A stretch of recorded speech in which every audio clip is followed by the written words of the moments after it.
This movie was directed, written, and produced by a guy named Joe Bland. I think it speaks for itself.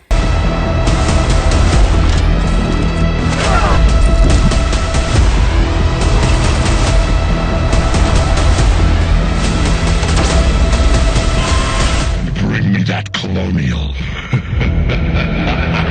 So I finally got around to watching Colonials, and the reason I haven't seen this yet, because this came out in early to mid-April, is simply because I just couldn't find it anywhere. Same reason I haven't seen Nefarious yet, which is something I'm actually really looking forward to, but it's in a limited number of theaters, and it's not in one near me, so that one I may have to wait for a rental in order to review.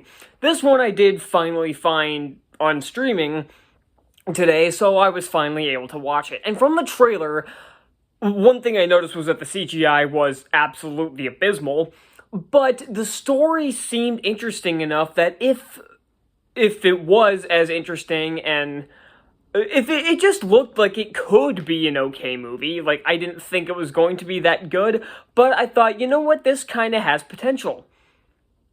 And it fucking tricked me. Yeah, this was pretty awful.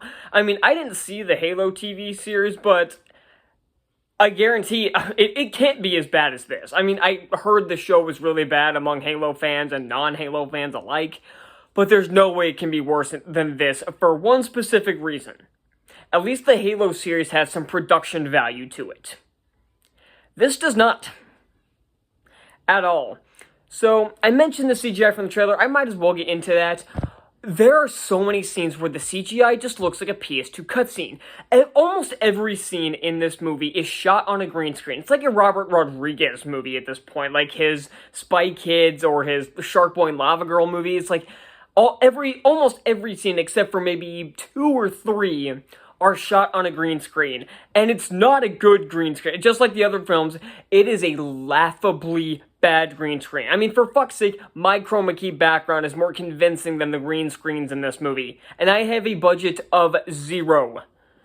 So what's this movie's excuse? Again, people are going to tell me, oh, it's a low-budget movie. If your budget is so low that your effects look worse than a PS2 cutscene, just don't even try. Or for fuck's sake, if you want to do it with the style, just make it an animated movie.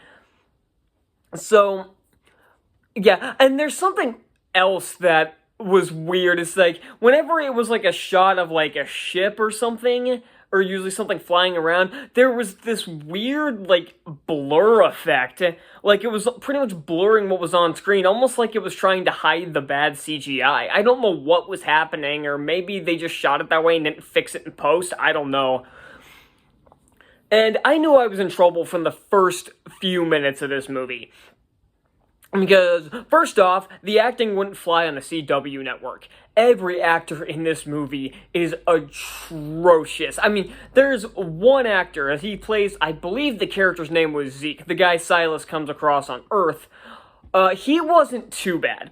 But the rest of the cast aren't good enough for community theater. I mean, for God's sake, I had a theater class this year, and while I've done plenty of acting in the scholastic environment, obviously, but I've done plenty of acting, but half of my group had never acted before, and they still were less stiff and awkward than the people in this movie.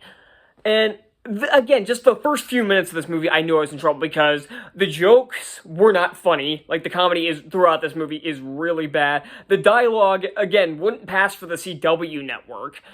Hell, it wouldn't pass for Disney Junior. And the special, like I said, special effects, the acting, the comedy, the dialogue, everything was awful. And then the fight scenes, the action sequences are just flat out terrible, virtually non-existent. And for some reason there's like a chase scene that happens after the character gets amnesia. That's like the main plot of this movie, is that the main character gets amnesia. And really, you could have changed that and it wouldn't really mean anything. The plot itself would mostly stay the same. For some reason, this chase, it makes this guy who's training to become a colonial, basically, he's been training in the military, essentially. They make him such a pussy that it's ridiculous. I mean, they're getting shot at while him and this ally, they come across a resistance, which I'll get into why that doesn't make sense in a bit. And he if anybody, you remember that god-awful YouTube show, Fred, that was also a Nickelodeon sitcom for like a season and got 3 TV movies for some reason, he was screaming like that. That's where the kid was like screaming at the top of his lungs in a really high-pitched voice. That's what he was screaming like. And speaking of sounds, apparently the people who made this movie thought audio was a polite suggestion. Now, the audio in this movie is so inconsistent. There are a lot of scenes where I swear they didn't have a microphone. I mean, my voice right now is coming across so much clearer than everybody else in this movie. There's always, whenever they're on a soundstage or some kind of green screen environment, there's this like hollow, echoey sound to it, and you can't really hear what they're saying because it's so quiet. And even in scenes where they're actually on set, it doesn't sound like there's a microphone. And there are certain times where sound effects just aren't there. Like I said, I talked about the opening chase sequence, but there's like a big explosion that happened. They blow up a drone, and there was no sound.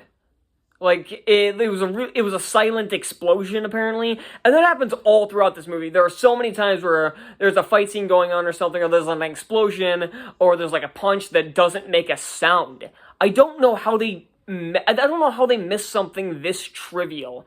And the trailer made it seem like it was a very unique, new story. There's nothing new about this whatsoever, and it has the same story problem as The Force Awakens, where it has the Colonials, and you have who are like the New Republic in The Force Awakens, and then you have the Exiles, which are like the First Order, and then you have another resistance full of like 8 people in this movie. There's actually only 2 that actually do anything. But it's like the same problem. It's like, who's in charge and why? And if the Colonials are in charge and the Exiles are like trying to fight them, why is there a resistance? That doesn't make sense. Wouldn't the resistance just be part of the Colonials, or in the Star Wars version, the New Republic? What's going on here? So, yeah, this plot doesn't make any sense on even a base level. Like, the Amnesia plot is not interesting. It's one of the most lazy plot devices you can use. And again, nothing about it is interesting because none of the characters have much personality. Like, I don't know shit about their backstory. They briefly explain what their backstory is, but it's not enough, and it doesn't help the movie has a really short runtime, so I don't have time. The story doesn't have time to develop. It almost feels like nothing was accomplished by the end. And then, I talked about the designs. The designs of the ships all rip off Star Wars or Star Trek or some other fantasy sci-fi movie. And then the suits, well, for one thing, all of the suits are entirely CGI. None of the suits are practical. The villain's suit looks 100% exactly like Clue from Tron Legacy. Just with less color, because this movie has a color palette, as that same shitty, washed-out color palette as Zack Snyder's movies. It's this gray. You can make Wastelands look good. Maze Runner: The Scorched Trials proved that. But nothing here is interesting to look at. There's always this, like, whenever they're, like, outside, whether it's a green screen environment or it's real, there's always this, like, haze going on, like, almost like they're trying to cover up for the bad CGI. But all it does is just make it more obvious.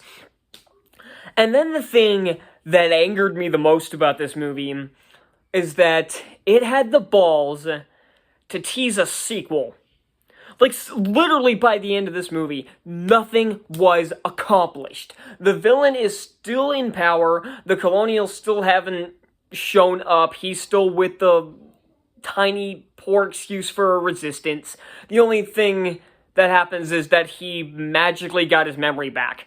I don't know if there was a certain procedure that went on or something that got him his memory back while he was in that, like, tank, because after about 30 minutes, I was only kind of half watching the movie, so I really don't know if anything actually caused these developments, although I wouldn't put money on it.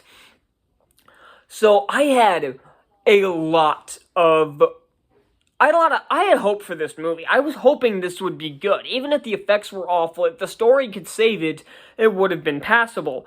But it couldn't. The story was possibly even worse than the special effects, which says a lot. This movie feels like a school project, and it looks like a school project with the acting and the special effects all appearing half-assed. So that's all I got for this utter abomination of a movie. Colonials gets an F. Oh my god.